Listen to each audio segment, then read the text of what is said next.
I'ma keep winning, winning. I'ma keep winning, winning. I'ma keep winning, winning. You can try to save yourself, but you only go. What's going on, guys? Jake here, I'm back on another video, and today I'm going to be breaking down and reacting to Field Yates' top 50 prospects, his big board rankings. But before we get into it, please make sure to like the video, comment down below anything you agree or disagree with that I talk about in here, so we can have discussions down below in the chat. And make sure to subscribe to the channel for future NFL content I'm going to be putting out. 24 days till the NFL draft, so a lot of people are starting to put out and finalize a lot of their rankings and there's still a lot that can change over the next 2 to 3 weeks. So with that going on, we kind of do still get an idea and kind of have an already concrete rankings of how we think that at least the top 10 players are ranked amongst themselves. But there's still going to be some interesting takes from one another just based on how this draft class is, with so many guys that are ranked very similarly and they're not being that, huge star guys and as many stars as years past. So there's a lot of quality starters. So many people are going to have different rankings. So we're going to go ahead and jump into Phil Yates's just off the bat. The top 10 guys are going to be all the same guys. It's just going to be different orders. So looking at this, like me personally, I would have Abdul Carter at number one over Travis Hunter, but some people are going to have Travis Hunter over Abdul Carter. It's still the same. Those are the top two players in the draft for mostly everybody. And a lot of people will either have Genty or Mason Graham here at number three and number four. At the top of the draft, with how a lot of these guys are going to fall and be picked, it's going to be interesting. So the one of the first things in this draft that's gonna happen and gonna need to be might be a little bit shocking at the start is if Travis Hunter and Abdul Carter go in the top three. What are the New England Patriots going to do there at the number four pick? Because obviously they're not going to want quarterback, and Shador would be there on the board. So would they take Ashton Genty at number four? Would they take Will Campbell at number four? Would they take Armand Membu? That's kind of going to be the interesting factor, and really, it's going to be super interesting on draft night if Travis Hunter and Abdul Carter go in the top three, because that's really who the Patriots are hoping for. Would Ashton Genty be a guy being the top four ranked prospect in this class, considered by Field Yates and by a lot of people? Would he be taken at number four to New England Patriots to try to set up and help Drake May, or would they try to go more positional need and go with one of these tackles like an Armand Membu, Will Campbell, one of those two guys? That's going to be one of the first interesting aspects of this draft that's going to take place. Here, he has Will Campbell at number five. If you've watched my channel or gone and watched some of my other videos, I've done tackle rankings, I've done prospect breakdowns. So go and check those out if you haven't. But me personally, I'm not the biggest fan of Will Campbell. I think a lot of people think he can play guard or tackle. I don't think he's going to be able to play guard. And whenever he does play tackle, he gets beat a lot on his inside and he doesn't have necessarily the best feet. Really, what's good about him was his IQ. But I would preferably, me personally, I would have Membu over Will Campbell in this draft. And then, interesting enough, he has Cam Ward here at six. I feel like that's a little bit high for Cam Ward in the big board rankings. I think this is some of the highest I've seen him. I think he is up there in the top 10, but having him over Tyler Warren is definitely interesting. Me personally, I would have Tyler Warren over Cam Ward. I think Tyler Warren is a better all-around better player than Cam Ward is in this draft. And don't get me wrong, Cam Ward is going to be the first overall pick in this draft, no matter what. Whoever's picking, it's most likely going to be the Titans. But I think Warren it would be ranked higher than Cam Ward and is overall the better football player. Just my opinion. I think that that's interesting having Cam Ward that high. And then Membu here at eight is also another big. I really like Membu. I'm a really big fan. And another guy that a lot of people really like is Jalen Walker. A lot of people are having Jalen Walker in the top 10 on their big board. He just has so much questions in my opinion. Because if you draft him this high, he's going to be drafted as an edge rusher, and he's kind of small to be an edge rusher, and he kind of split time from linebacker to edge. I think the two places that you're looking at really taking him, I could see Pete Carroll falling in love with him and taking him there at number six, the Raiders. I also could see the Panthers, I think, is the most likely area if he goes this high. The Panthers would take him at number eight just because they need better defensive players. And then you still have Will Johnson here. Will Johnson's had a lot of questions. A lot of people have kind of fallen down on him. It's kind of made it seem like that he's not really the number one corner in this class anymore. A lot of people are starting to think Jahdae Barron from Texas has kind of overtaken him and could be the first corner taken. So it's definitely interesting to see Field Yates having Will Johnson still here in the top 10 and as the top corner in this draft. Based on his ranking. So it's definitely gonna be interesting to see where a couple of those guys fall. 'Cause I definitely do think Will Johnson could end up falling in the draft whenever it comes around because some of the other corners could be taken over him. But Will Johnson's probably gonna be more of a boundary corner guy, while Jahdae Barron's gonna be more of a slot corner guy. So that could mess with a little bit more of where they're valued in most of these drafts. But we're gonna try to move on here past the top 10 into the next little area here in this draft. He does have Colston Loveland, number 11.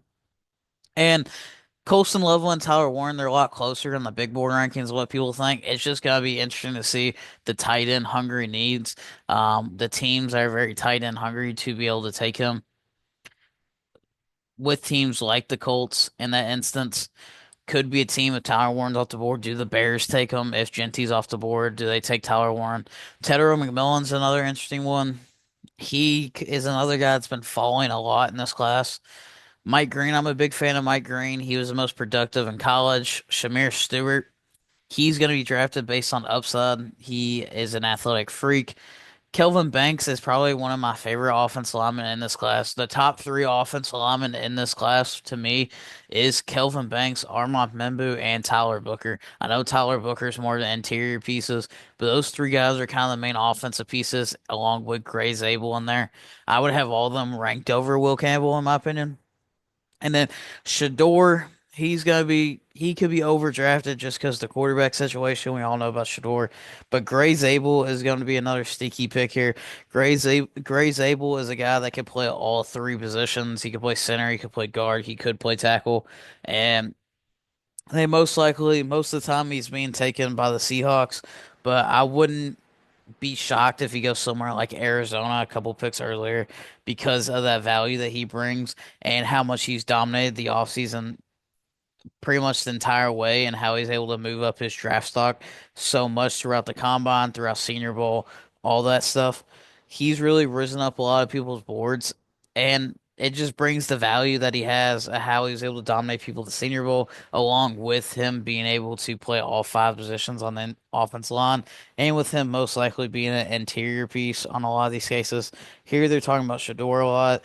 It's definitely going to be interesting to see if he ends up falling because if the Giants do not take him at three, if the Giants do not end up taking him at three, he could fall a long way in this draft class, depending on where, if a team wants to move up for him and be able to get the quarterback or not. Maybe Dallas is another team that ends up moving up.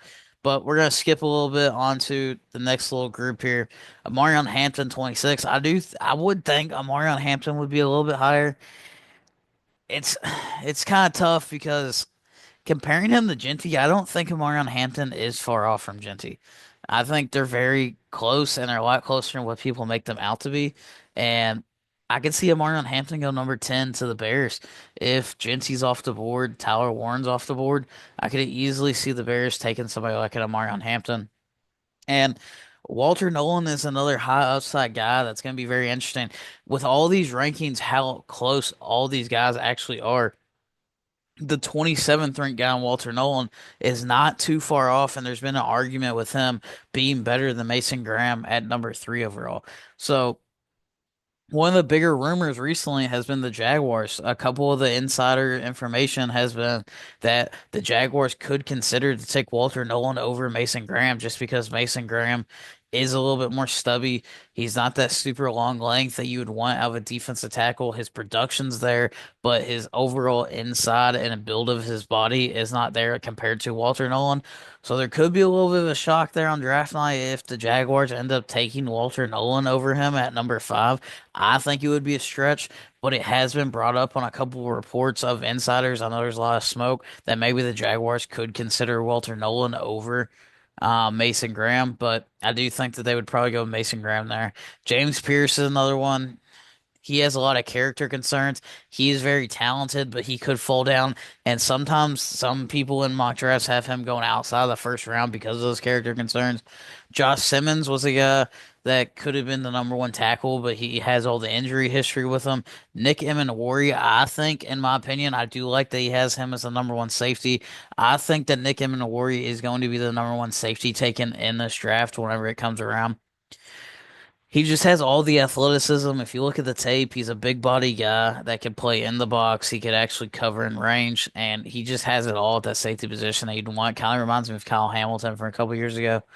He does have Jackson Dart at 35. It's going to be interesting as well to see where Jackson Dart goes. If Shador goes at 3, do the Saints fall in love with Jackson Dart? That's been some of the reports that maybe they take him overall at number 9. Mel Kiper has Jackson Dart at number 9 to the Saints.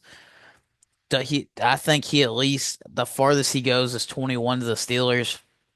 I think somebody is definitely going to end up taking Jackson Dart in the first round, whether it's to move in front of the Steelers to trade up or whether it's the Steelers at 21. So he is definitely going to end up going in the first round, I believe. And then there's a couple other pieces along here. Looking at some of these other guys, Tyler Booker is probably my favorite offensive lineman in this class. He really just has the combination that you would want in pass protecting and being able to run block. He definitely gets in there and gets in his fits. And he probably gets the best movement out of any offensive lineman in this class, I think. He's just that pure explosive player. And I think he has the highest floor out of any of the offensive linemen. Now, he may not be the best when it's all said and done. He may not be a multi-time all-pro player, but he's definitely the safest offensive lineman with the highest floor you can end up taking. Jaden Higgins is another one. He had a great combine about a month ago.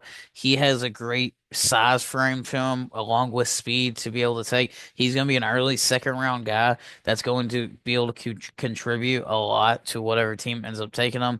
And a lot of these guys, running backs are stacked. It's one of the most running back stacked class. Trayvon Henderson could end up going in the first round, even though that's kind of died off a little bit.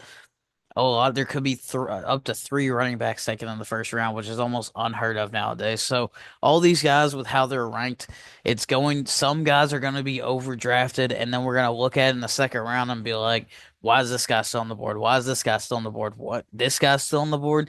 Because they're ranked so closely, and it's not going to shock me if, say, Josh Simmons. This is the interesting part of this draft is that it wouldn't shock me if Josh Simmons went 26 to the Rams or if he ended up going 11 to San Francisco. That's how close all these guys are ranked and how close all these guys could be drafted amongst each other. It would not shock me if he went 26 or to 11. Same thing with a guy like Tyler Warren. He could go all the way to number 5 to the Jaguars, or he could go 14 to the Colts. It would not shock me either way, whichever one that he ends up going. So all these guys being ranked, it makes it up to where it's going to be a really fun draft because it's going to be unpredictable. And a lot of these guys, some of them are going to get overdrafted, some of them are going to fall, and we're going to wonder why they still on the board. So it's going to make it out to be one of the more fun drafts that's happened in the last couple of years.